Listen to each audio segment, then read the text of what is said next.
नाज़रीन, आप देख रहे हैं J11 न्यूज़ चैनल। आइए देखते हैं आज की अहम खबर। रुकने पार्लियामेंट महबूब नगर डी के अरुणा ने मीडिया से बात करते हुए कहा कि उदंडापुर ज़मीन के बाशिंदों ने आज मुझसे मुलाकात की और इनको दरपेश मसाइल को मेरे सामने रखा।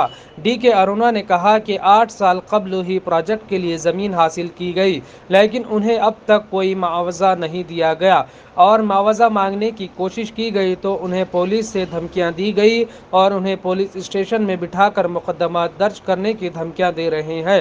ये कहाँ का इंसाफ है? उन्होंने ज़मीनें दी हैं, इनका मुआवजा मांगना क्या गुनाह है? डी के अरुणा ने कहा कि पहले ज़मीनी मुतासरीन को इनका मुआवजा फराहम किया जाए, उसके बाद ही प्रोजेक्ट के कामों को आगाज़ करें। ఉదండాపురం రిజర్వాయర్ కింద ఉన్నటువంటి భూ నిర్వాసితులు, రిజర్వాయర్ కింద భూమి కోల్పోయినటువంటి రైతులందరికీ కూడా ఇప్పటిదాకా కూడా మరి వారికి కంపెన్సేషన్ ఇవ్వకుండానే మరి పనులు ప్రారంభం చేయండి అని చెప్పి నిన్న అక్కడ ఒత్తిళ్లు తీసుకొచ్చినట్టు వాళ్ళని బెదిరించినట్టు కూడా పెద్ద ఎత్తున ఈరోజు పత్రికల్లో వచ్చింది, సోషల్ మీడియాలో వచ్చింది. రైతులు కూడా స్వయంగా నన్ను వచ్చి ఇప్పుడు చాలా పెద్ద ఎత్తున ఉదండాపురం రైతులందరూ వచ్చి కలవడం జరిగింది ఇందాకని కొద్దిసేపటి కింద మహబూబ్ నగర్లో. సో అక్కడ నిన్న మంత్రి గారు వచ్చిండ్రు, ఇరిగేషన్ శాఖ మంత్రులు ఉత్తమ్ కుమార్ రెడ్డి గారు వచ్చిన సందర్భంగా వారికి మాట్లాడడానికి కానీ వారి సమస్య చెప్పుకోవడానికి కానీ కూడా సమయం ఇవ్వలేదు. మేము అసలు మంత్రితో మా ఇష్యూని కూడా ప్రస్తావించడానికి కూడా మాకు సమయం ఇవ్వలేదు. పోలీసులు మమ్మల్ని చెదరగొట్టిండ్రు, భయపడిచ్చిండ్రు. 2 రోజుల నుంచి పోలీస్ స్టేషన్లో కూర్చోబెట్టిండ్రు మమ్మల్ని. మంత్రి వచ్చినప్పుడు గొడవ చేస్తారోనేమో మాట్లాడతారనో బెదిరించి మమ్మల్ని స్టేషన్లో పిలిపించి బెదిరించిండ్రు. మీకు కంపెన్సేషన్ విషయంలో అది తర్వాత 6 నెలలు అవుతుందో ఎప్పుడైతుందో వస్తుంది, మీరు ముందైతే పనులు ప్రారంభం చేస్తామో మీరు ఎవరు అడ్డు రావద్దని పోలీసులు కూడా భయపడించినట్టు, లేకుంటే కేసులు పెడతామని భయపడించినట్టు కూడా వాళ్ళు తెలపడం జరిగింది. అది ఏమాత్రం కూడా సమంజసం కాదు. యాక్చువల్గా ఇప్పటికే ఎప్పుడో పూర్తి కావాల్సినటువంటి ప్రాజెక్ట్ ఇది పూర్తి కాలేదు. గత ప్రభుత్వం పూర్తి చేయలేదు. మరి ఇప్పుడు వచ్చినటువంటి ప్రభుత్వం పాలమూరు రంగారెడ్డి ప్రాజెక్టుకు జీవో ఇప్పించింది. ఆనాడు సర్వేకు జీవో ఇప్పించింది. ఆనాడు మంత్రిగా నేనే ఇప్పించిన మహబూబ్ నగర్ జిల్లా నుంచి ఆ జిల్లా సమస్యల పైన ఆ రోజు జిల్లాల మంత్రిగా రాష్ట్ర ప్రభుత్వం ఆనాడు కిరణ్ కుమార్ రెడ్డి ముఖ్యమంత్రితో మాట్లాడి గట్టిగా ఫైట్ చేసి దీనికి జీవో విడుదల చేయించడం, పాలమూరు రంగారెడ్డికి జీవో విడుదల చేయండి అని చేయించడం, సర్వే చేయాలని.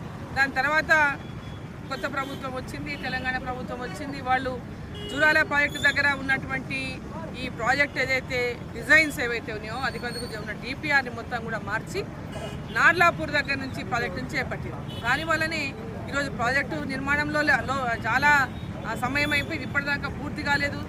అదేవిధంగా ఏదైతే పాలమూరు రంగారెడ్డి ప్రాజెక్టును చేపట్టాల్సినటువంటి అవసరం వచ్చిందే ఈ పాలమూరు పార్లమెంటు నియోజకవర్గంలో ఉన్నటువంటి నియోజకవర్గాలకు నీళ్ళు అందించడానికే ఈ యొక్క పాలమూరు రంగారెడ్డి ప్రాజెక్టు రూపొందించడం జరిగింది అన్నాడు. కానీ దాని లక్ష్యం పూర్తిగా ఇవాళ నీరు గారిపోయింది.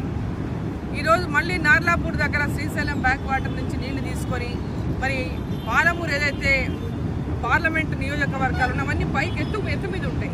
దానికి మళ్ళీ ఇక్కడ నుంచి ఉదండాపూర్ అని అదని ఇదని షాద్నగర్ దగ్గర లక్ష్మీపల్లి అని ఇవన్నీ లక్ష్మీదేవపల్లి అని ఆ లక్ష్మీదేవపల్లికి ఇప్పటిదాకా పక్కన పడేసి దాన్ని అసలు ఊసేలేదు. మరి ఉదండాపురం రిజర్వాయర్ కింద రైతులకు ఇప్పటిదాకా కంపెన్సేషనే లేదు. సో ఇవన్నీ కూడా ఆ రైతులకు ఆనాడు ల్యాండ్ అక్విజిషన్ చేసి దాదాపు 7 ఏళ్ళు అవుతుంది. మరి 7 ఏళ్ల నాడు నిర్ణయించినటువంటి రేటును ఈరోజు ఇస్తామని చెప్తే 8 ఏళ్ళు అయింది, 8 ఏళ్ళ పూర్తయింది. ఆనాడు ఇచ్చిన రేటునే ఈరోజు కూడా అదే రేటు ప్రకారం మీరు తీసుకోండి అని రైతులకు చెప్పడము అది ఏమాత్రం కూడా న్యాయం కాదు. ఆ రోజే మీరు డబ్బులు ఇచ్చేసి ఉంటే వాళ్ళు ఇంకో చోటనే కొనుక్కునే వాళ్ళేమో. కానీ ఇప్పటిదాకా డబ్బులు ఇవ్వకుండా వాళ్ళ కంపెన్సేషనే పేమెంట్ చేయకుండా ఈరోజు కాంట్రాక్టర్లకేమో వాళ్ళ ప్రాజెక్టు కాస్ట్ పెరిగిందని అంచనాలు అడ్డగోలుగా పెంచుతున్నారు. మరి రైతుల యొక్క భూములకు బయట భూముల విలువ పెరిగిపోయింది. ఈరోజు భూములు 5 లక్షలకు 6 లక్షలకు దొరికే పరిస్థితి ఉన్నదా? ఈరోజు వారికి న్యాయం చేయకుండా మరి వాళ్ళ మీద ఒత్తిడి తీసుకొచ్చి భయపెట్టించి దాని ప్రకారం మార్కెట్ రేట్ ప్రకారం భూముల విలువ ఏముందో దాని ప్రకారం వాళ్ళకి రైతులకు కట్టియాలి. మీరు డబ్బు ఇచ్చే రోజు ఏం రేటు ఉందో ఆ రేటు కట్టియండి. ల్యాండ్ అక్విజిషన్ చేసి 8 ఏళ్ళు అయింది, ఇప్పటిదాకా డబ్బులు చెల్లించలేదు. సో ఈ నేటి మార్కెట్ విలువ ఏముందో దాని ప్రకారం వాళ్ళకి చెల్లించండి.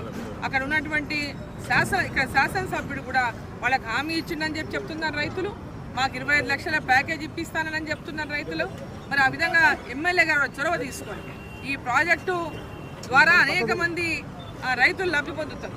అట్లాంటిది భూమి కోల్పోతున్నటువంటి రైతులు జీవితాంతం ఉపాధి కోల్పోతారు. కాబట్టి వారి పట్ల కూడా మనం సానుభూతిగా వారి యొక్క భూముల యొక్క అక్విజేషన్ ద్వారానే ఇలా ప్రాజెక్టు నిర్మాణం అవుతుంది. కాబట్టి తప్పకుండా వారికి మేలు చేసి వారికి ఇవ్వాల్సినటువంటి కంపెన్సేషన్ ఇప్పించి నెల లోపల ఇప్పుడు ఇస్తారా, 15 రోజులు ఇస్తారా, ఎంత తొందరగా ఇప్పించి పని మొదలు పెట్టండి.